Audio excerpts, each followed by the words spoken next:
作品を作るときにこれを知っておかないと安定してうまく作ることができない。似せて作るためにもそうだし、リアルに作るためにもそうなんだけども、絶対的に持っておかなきゃいけないのがね、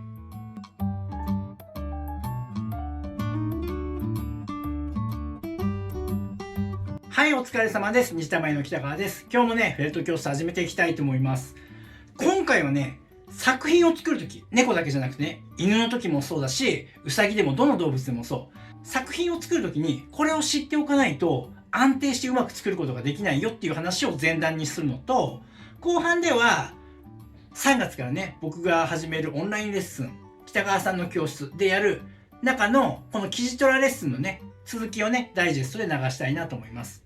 で、先にちょっと告知させてもらうと、今も言ったけど3月の末ぐらいから始めれたらいいなと思ってるんだけれども、僕のオンラインレッスン、北川さんの教室っていうのをやります。で、この北川さんの教室っていうのは、リアルな犬や猫を作るだけじゃなくて、実際に似せて作るためにどうやって僕が作ってるのかっていうのを全部ね、何一つ出し惜しみすることなく、僕のやってること、知ってること、使ってる技術、すべて出して、レッスン動画のような形で全部公開しています。これからね、オーダー作家を目指したいとかって思ってる人とか、実際に今オーダーやってて、もっとリアルに作ってみたいとか、別にオーダー作家は目指さないんだけど、自分家の犬や猫を作ってみたいとかね、あるいはね、まだ始めたばかりなんだけど、リアルな作品目指して作ってるんだっていう人とかね、近くに教室ないからいつでも学べるオンライン教室があったらいいななんて思ってる人は、作品作りの参考にすごくなると思います。で、僕は教えるっていうよりも、この作品今回作ってみるからみんな一緒に作ってみようよって、実際に僕も作品作りながらそれをみんなが見てもらって一緒に作品作っていくっていうような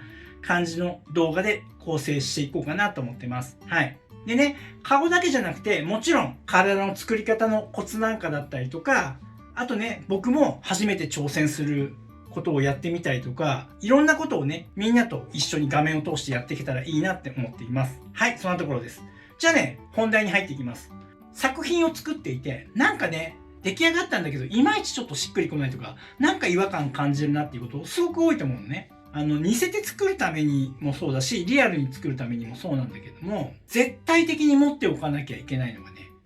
基準です。基準。で、僕は虹玉塾の生徒とかに教えてるのは、正面となる基準をしっかり持ちなさいって言ってるんだよね。で、この正面となる基準っていうのはどういうことかっていうと、例えばこの作品と今カメラに対して正面向いてる？正面向いてるよね。じゃあこれはちょっと上向いてるよね。これは下向きだよね。じゃあこのまま真横向いて、これ正面を向いてるよね。横向きで。これは上向きの横顔だよね。これは下向きの横顔だよねっていう風に、今僕が上向きだよね、下向きだよねって言ってるから、なんとなくそうだよねって普通に当たり前のこと言ってるじゃんって思うかもしれないけど、だけどね、これね、一人でやってると実はこの正面、自分の中でこれ正面だなって思ってたりするわけ。これやや上向きだよね。で、これはね、案外ね、気づかないもんなんだよね。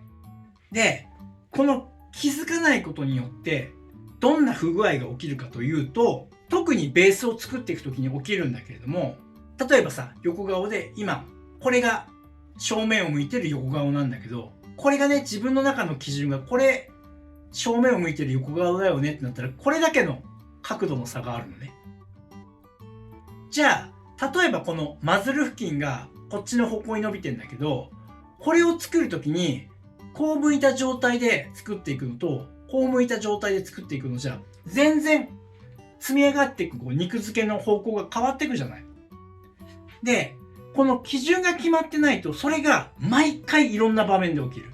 例えばここの頬骨を形成するときも、基準がずれてるからずれてしまうし、で、こっちのずれと全部が合ってればいいんだけども、毎回毎回違うから、結局出来上がった時に全て微妙にバランスが悪いっていうことが起きてるのね。で、作品の仕上がりに大きく影響が出るから、基準となる正面はしっかりと常に自分の中で持っておかなきゃいけないんだよって話です。でね、実際に虹玉塾の今2期生やってるんだけど、2期生の中でね、とてもわかりやすい例があったからね、ちょっと本人にもお願いしてね、これ使わせてもらうねっていうことで今紹介するんだけど、はい、この写真なんだけども、右側の作品が画像加工してない写真で、左側が僕が画像加工して修正かけた写真なんだけど、わかる？作品ね、すごくね、上手にできているのに、もったいないのは、わかるかな？顔面が上を向いちゃってるの。頭本体は正面を向いているのに、顔面が上を向いてしまってる。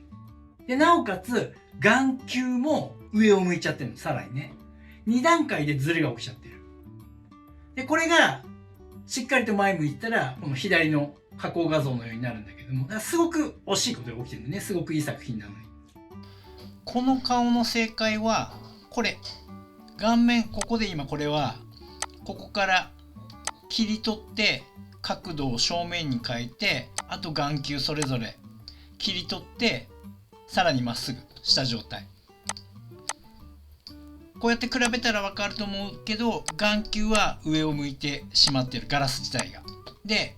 顔、ここで切り取ると、顔も上向いてしまってる。だけどこの後頭部とかは正面向いてるっていう、この全部がバラバラの状態が起きてる。で、原因は下に書いてるように、写真をこうやってね、正面のつもりで写してるから、多分これが正面だと思ってるけど、これはね、やや上向いてます。これぐらいが正面。ということは、後頭部の肉付けが、方向がちょっと変わってしまったから、だから、妙にここが高くなってしまってる。写真写した時に。正しい正面だと、もう少し頭が低くて、っていう状態ができたら、おそらくね、この目のズレもそんなに目立たなかったんじゃないかなっていうところですね。はい。というわけで、今とにかく一番ズレてるのは、基準。正面の基準が結構ブレて作ってたから、まあそれがね、いろんな場面で起きてたかなっていうところ。だけど作品の作り方自体は今までで一番いいんです。めちゃくちゃクオリティ上がってるので、とにかく次の作品ではここの正面の基準っていうのをブレないようにチェックしながら進めてみましょう。はい。っていう風に基準となる正面っていうものがずれてしまうと、やっぱりこういうずれが起きちゃうんだよね。スポーツやったことある人ってなんとなくわかると思うんだけども、自分の中でこの体の使い方、それをしっかりと基準になるような、その軸になるようなところ、何かフォームを構えた時にこうセットするポジション的なところ、そういう感覚ってしっくりくる感覚あるでしょ。で、それがちゃんと安定してる人は安定したプレーができるし、それがつかめてない人ってやっぱりスポーツがうまくいかない。どんな競技でも。それと一緒で、作品作りだってやっぱり基準となるところ持ってないとうまく作れないよっていう話で、いつも言うんだけれども、そのテクニックばかり追い求めてもダメだよっていうところはこういうところにも言いたくて、技術的な、例えばその上手な顔の作り方、耳の作り方とかね、綺麗な目の作り方とか、そういうのをもちろん技術を吸収するのはすごくいいことなんだけど、それも大事だけど、それよりももっと大事なのって、そういう自分の中の基準となるその感覚の部分、それを育てないと、そういったどんなに素晴らしい技術を手に入れても結局生かすことができないの、作品に。だから技術だけじゃなくて、その感覚も一緒に育てていくように意識しないとうまくなっていかないからね。はい。というわけでね、じゃあ後半は、3月後半からやるね、僕のオンラインレッスン、北川さんの教室の中で流すこの生地白を作ってみようっていう動画のね、ちょっと続きをね、ダイジェスト版で流していきます。はい。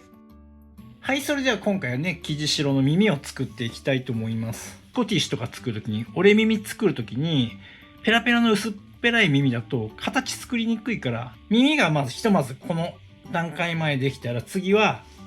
はい、それではここからね、植毛の準備に移っていくんだけども、まず色の選定だよね。これをベースに使うっていう話ですね。はい。そんな感じで僕はやってます。はい、それでは今回はね、耳の植毛をね、始めていきます。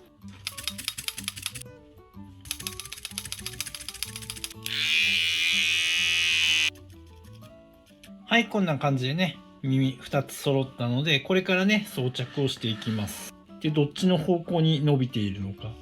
そこがずれちゃうと、全然顔違った感じに見えちゃうから、多分。で、あと大事なのが、この耳の角度。みんなね、結構ね、こういう風に横に寝がちになるから、少し、もしくは軽く反るような、ちょっと反ったりちょっとやりすぎなんだけど、で、このね、作品は後々体も作ってくっつけるつもりなので、はい、それでは今回はね、植毛の方に入っていくんだけど、まずね、ちょっとね、その前に気づいた点があって、このモデルの子みたいなね、ここ耳白かったね。途中からね。半分白くて、だったんだけど、今回ね、もうこのままいきます。なので、白い模様はここから入れるようにします。貼り付けるわけじゃないよ。毛根部分を寝かせるっていう感じかな。すると毛の流れがこういう風にね、なるからね。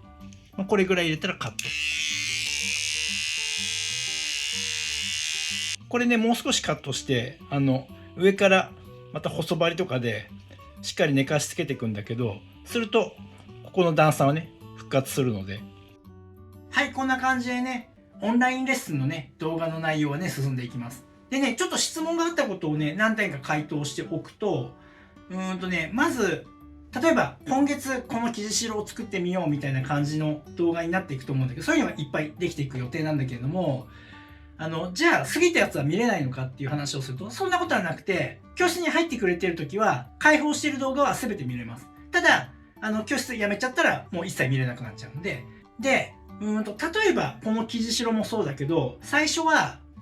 ベースここまで完成してみようっていうところで、しっかり一度見て、で、それをちゃんと見切らないと、次の植毛編とかが始まらないような仕組みになってる動画もあります。ではなくて、いつでも自由に見れる、その基礎編の動画みたいなところも作る予定なんだけども、そういったものはね、常に見れる動画と、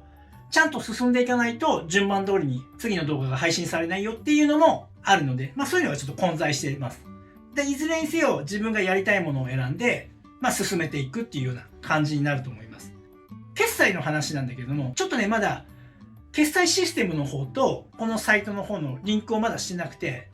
繋げてないからちょっとまだ何とも言えないんだけど、多分大体の支払い方法には対応できるものを導入しようかなと思っているので、これもね、決まり次第伝えていきたいかなと思います。はい、そんなところですね。あとね、聞きたいこととか、あるいは教室の中でこんなことを教えてほしいですっていうの希望があったりしたらね、LINE 公式の方でもいいし、YouTube のコメントでもいいから、どんどんコメントください。はい、そんなところです。ではね、最後までご覧いただきありがとうございました。それではまた。ご覧いただきありがとうございます。このチャンネルは羊毛フェルト作家を仕事にして生計を立てている僕がフェルト作家を目指している人やもっとスキルアップしたい人、そんな人に向けてリアルな作品の作り方だけではなく、誰も教えてくれない作家になるために必要な考え方、そういったことを発信しているチャンネルです。ぜひね、自分のスキルアップのためにチャンネル登録して活用してください。あと、公式 LINE もやっています。この公式 LINE に登録してくれた方にだけ僕がやるオンラインレッスンなどの案内が届きます。僕から学んでみたいと思う方は、ぜひね、LINE 登録をお願いします。概要欄にリンクが貼ってあります。そこから登録してください。